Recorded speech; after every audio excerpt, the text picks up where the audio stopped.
En el tumulto de la historia, pocos hombres han encarnado la esencia de la resiliencia y la dignidad con la fuerza de Nelson Mandela. Su vida, un relato de opresión y triunfo, es un testamento vivo del poder del espíritu humano para trascender las circunstancias más brutales. De abogado idealista a prisionero político durante 27 años, y finalmente a presidente de una nación libre, Mandela no solo forjó un destino, sino que nos legó una filosofía de vida que va más allá de la política y el activismo.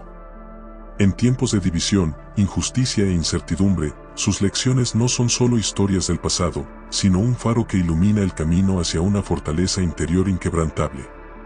Estas son 7 lecciones que Nelson Mandela nos ofreció para vivir con resiliencia y dignidad, una sabiduría forjada en el crisol de la adversidad.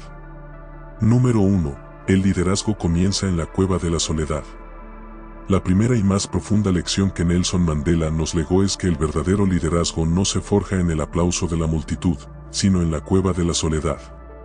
Su experiencia de 27 años en prisión, la mayor parte en la celda solitaria de Robben Island, no fue un periodo de inactividad, sino un crisol donde se templó su carácter.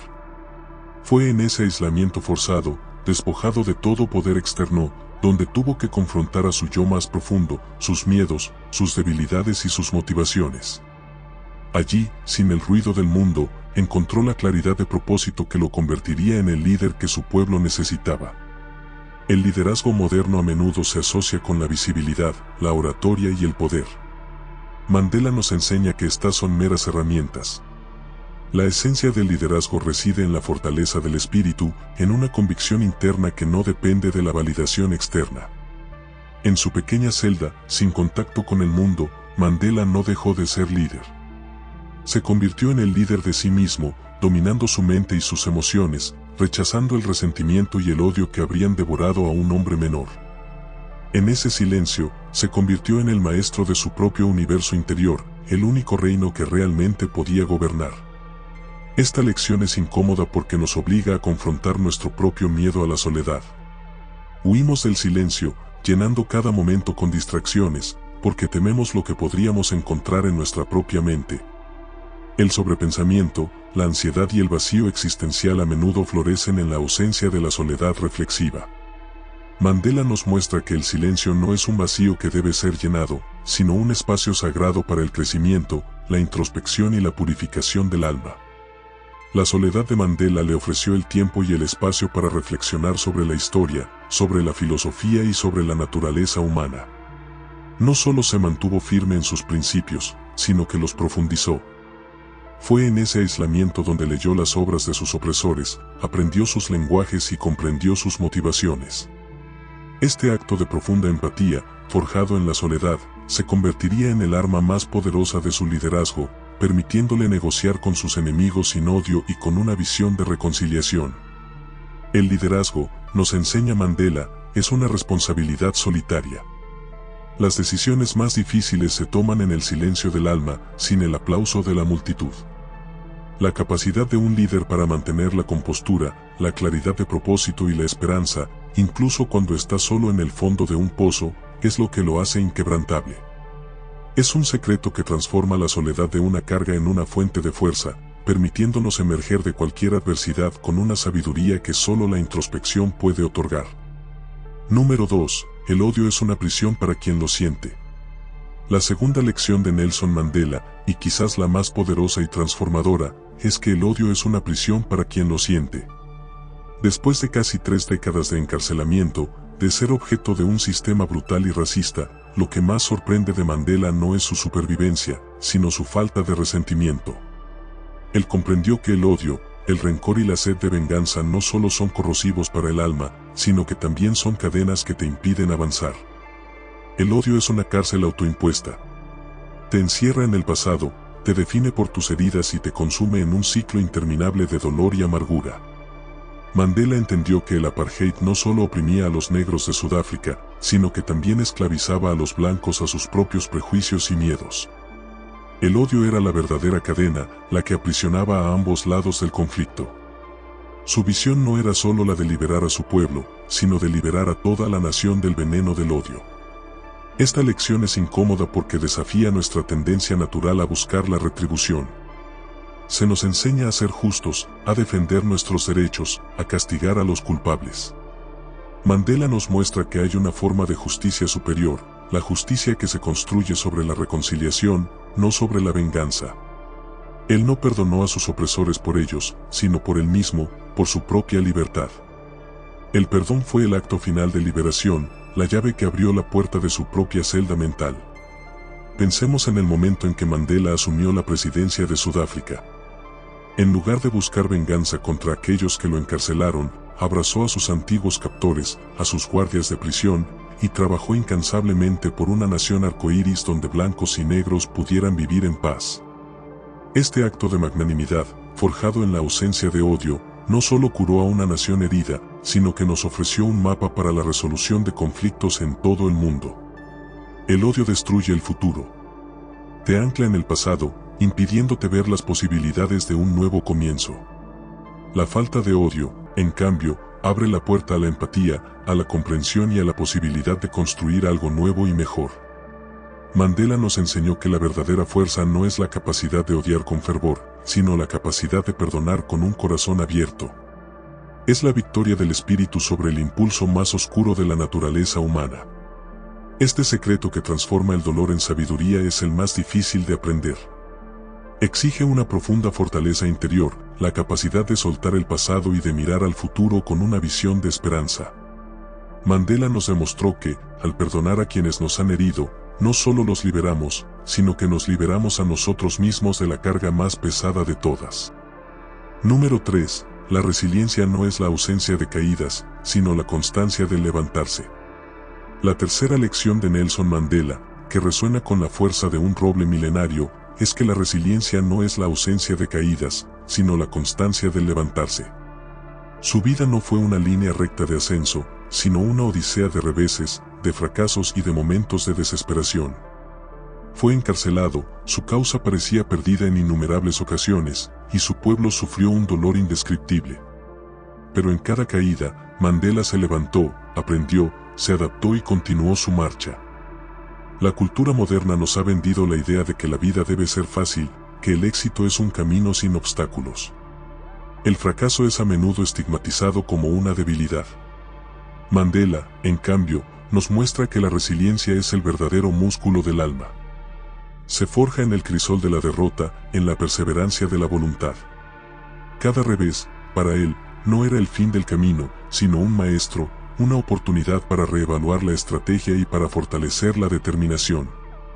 Pensemos en su lucha contra el apartheid. Fue una lucha de décadas, un maratón de resistencia. Hubo momentos de desesperación, de traiciones y de reveses que habrían quebrado a cualquier otro movimiento. Pero Mandela, desde su celda, era el faro de la perseverancia.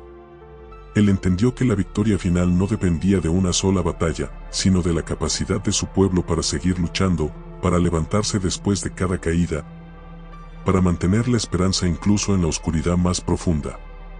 Esta lección es incómoda porque desafía nuestra aversión al fracaso.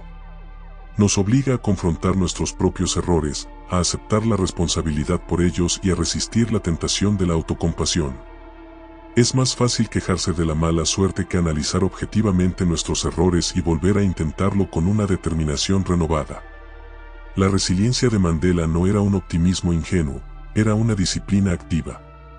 Él sabía que, aunque el camino fuera largo, la justicia prevalecería si la voluntad de su pueblo se mantenía firme. Su resiliencia era una manifestación de su fe en la causa. Él no se levantaba solo por él, sino por el futuro de su nación. Esta perspectiva de un propósito mayor es el motor de la verdadera perseverancia. Es un secreto que transforma el fracaso en un escalón, la derrota en una lección. Nos enseña que la verdadera fortaleza no es la capacidad de evitar la caída, sino la inquebrantable voluntad de levantarse, sacudirse el polvo y continuar la marcha. La resiliencia no es una virtud que se tiene, es una virtud que se practica cada vez que nos negamos a ser derrotados por las circunstancias. Número 4. El poder de la educación y el conocimiento como herramientas de liberación. La cuarta lección de Nelson Mandela, y una de las más relevantes para la modernidad, es el poder de la educación y el conocimiento como herramientas de liberación. Para Mandela, la educación no era solo la acumulación de datos o la obtención de un diploma, era la llave que abría las puertas de la conciencia, el arma más poderosa para cambiar el mundo. Él comprendió que la opresión se nutre de la ignorancia, y que la liberación comienza en la mente. En la prisión, despojado de su libertad física, Mandela se dedicó a su libertad mental. Estudió historia, derecho, filosofía y el lenguaje afrikáans de sus captores. No lo hizo solo para pasar el tiempo, sino para comprender el mundo que lo había encarcelado. Con el conocimiento, disipaba los prejuicios, desafiaba las falsedades y construía argumentos que sus opresores no podían refutar.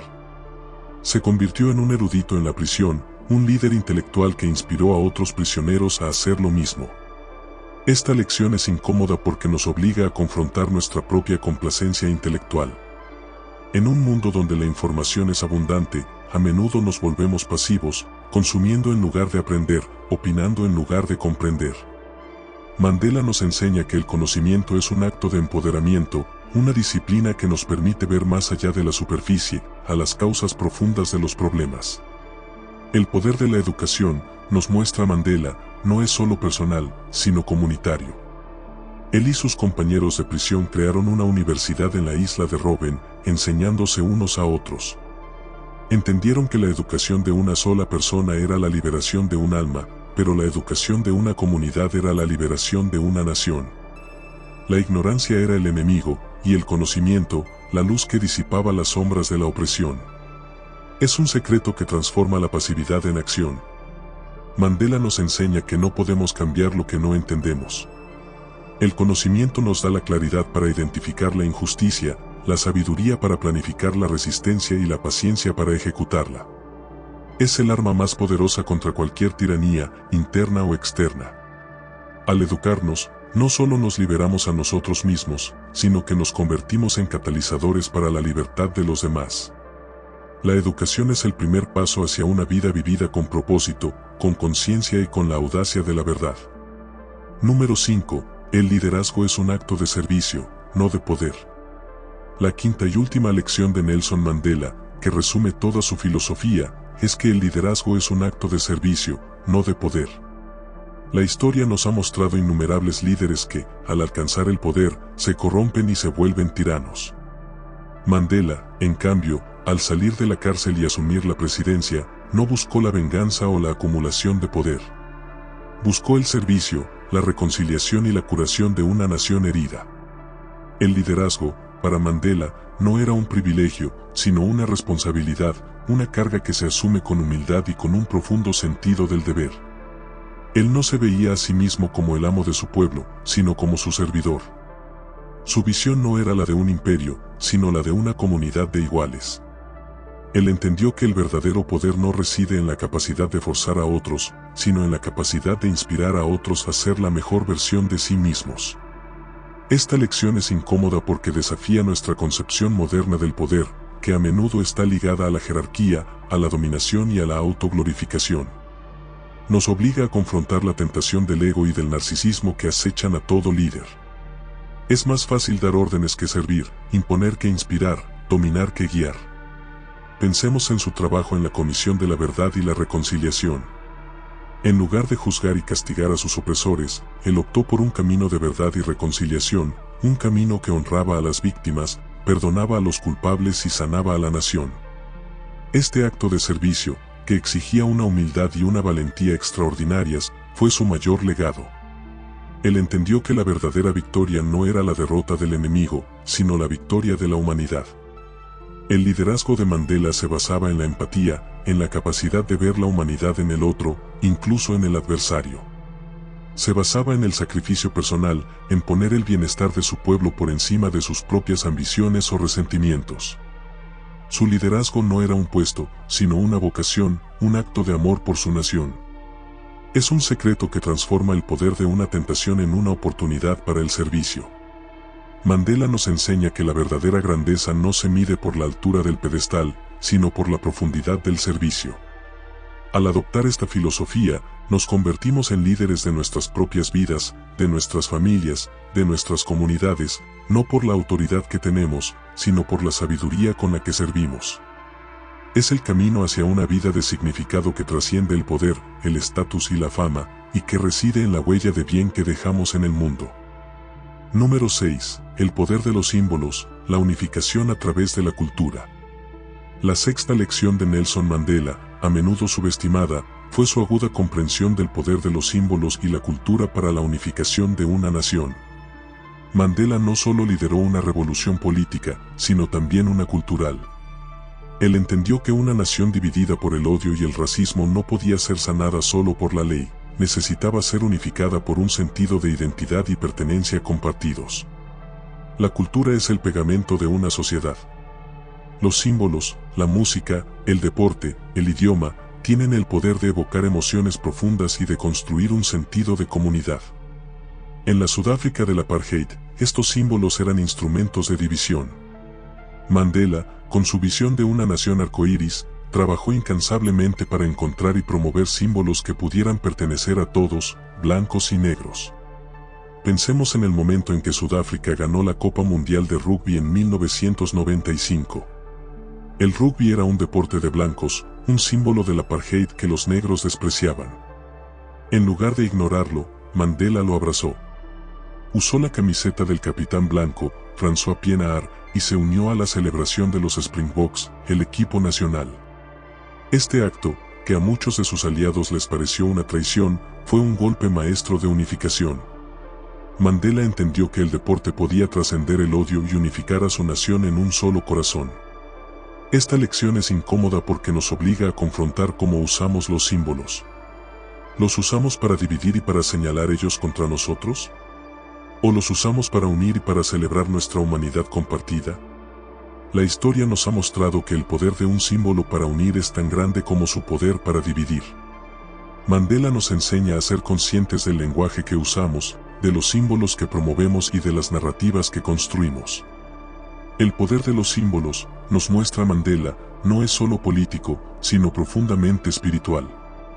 Con su gesto en la Copa Mundial de Rugby, él no solo abrazó un deporte, abrazó a una parte de su nación que lo había oprimido, y les mostró que eran parte de un futuro compartido. Creó un nuevo símbolo de reconciliación y de unidad. Es un secreto que transforma la división en cohesión, la alienación en pertenencia, y la historia de odio en una historia de esperanza. Número 7. La negociación sin odio, la paz como estrategia. La séptima y última lección de Nelson Mandela, que resume su genio como líder, es su capacidad para la negociación sin odio. Mandela no vio a sus oponentes como enemigos que debían ser destruidos, sino como adversarios con los que, eventualmente, tendría que hacer la paz. Comprendió que la victoria final no era la derrota total del otro, sino la creación de una solución que beneficiara a todos. En la prisión, Mandela se preparó para la negociación. Estudió a sus captores, aprendió sus motivaciones, entendió sus miedos. Cuando finalmente se sentó a la mesa de negociaciones, no lo hizo con odio, sino con una claridad de propósito que desarmó a sus oponentes. Él sabía que el miedo de la minoría blanca a perder su poder y su seguridad era tan real como la sed de justicia de su pueblo. En lugar de explotar ese miedo, lo abordó con una visión de paz y de reconciliación. Esta lección es incómoda porque desafía nuestra tendencia natural a ver a nuestros oponentes como enemigos que deben ser destruidos. En el conflicto, a menudo buscamos la victoria total, la humillación del otro. Mandela nos muestra que hay una estrategia superior, la estrategia de la paz. Él entendió que una victoria basada en la venganza es una victoria vacía, que solo siembra las semillas de un futuro conflicto. La paz, en cambio, es la única victoria que puede durar. Pensemos en el momento en que Mandela y Frederick Willem de Klerk, el último presidente del apartheid, compartieron el Premio Nobel de la Paz. Fue un reconocimiento a la valentía de dos hombres que, a pesar de su historia de conflicto, se sentaron a negociar con una visión de futuro. Mandela no buscó la humillación de su oponente, sino su colaboración para construir una nueva nación. La negociación sin odio, nos enseña Mandela, se basa en la empatía, en la capacidad de ver la humanidad en el otro, y en una visión de futuro que trasciende el conflicto del presente. No significa renunciar a nuestros principios, sino defenderlos con una sabiduría y una compasión que abran la puerta a la paz. Es un secreto que transforma el conflicto de una batalla de egos en una oportunidad para la creación, permitiéndonos construir un futuro que beneficie a todos, incluso a aquellos que una vez fueron nuestros adversarios. Las 7 lecciones de Nelson Mandela que hemos explorado no son meras anécdotas históricas, son un manual atemporal para forjar una mente y un espíritu inquebrantables en la complejidad de nuestros tiempos. Hemos desvelado que el liderazgo se forja en la soledad, que el odio es una prisión para quien lo siente, que la resiliencia es la constancia del levantarse, que el conocimiento es una herramienta de liberación, que el liderazgo es un acto de servicio, que el poder de los símbolos puede unificar y que la negociación sin odio es la paz como estrategia. Estos principios, forjados en el crisol de la adversidad y la injusticia, no prometen una vida sin desafíos o sin miedo, sino la fortaleza para atravesarlos con dignidad y propósito. No son atajos hacia la felicidad, sino un camino arduo de autodisciplina, autoconocimiento y sabiduría práctica. La incomodidad que generan radica en la responsabilidad total que nos exigen sobre nuestro mundo interior y nuestras acciones. Pero es precisamente en esa responsabilidad donde reside nuestra máxima libertad y nuestro verdadero poder. Mandela nos mostró que la verdadera victoria no es la derrota del enemigo, sino la victoria de la humanidad. En un mundo que a menudo se rinde al miedo y a la incertidumbre, el legado de Mandela nos invita a forjar una voluntad de acero, a abrazar el desafío con audacia y a vivir con una visión de reconciliación y servicio. La sabiduría está a tu alcance. La elección es tuya. ¿Estás listo para integrar estas lecciones en tu vida y ser un faro de dignidad y resiliencia en un mundo que lo necesita?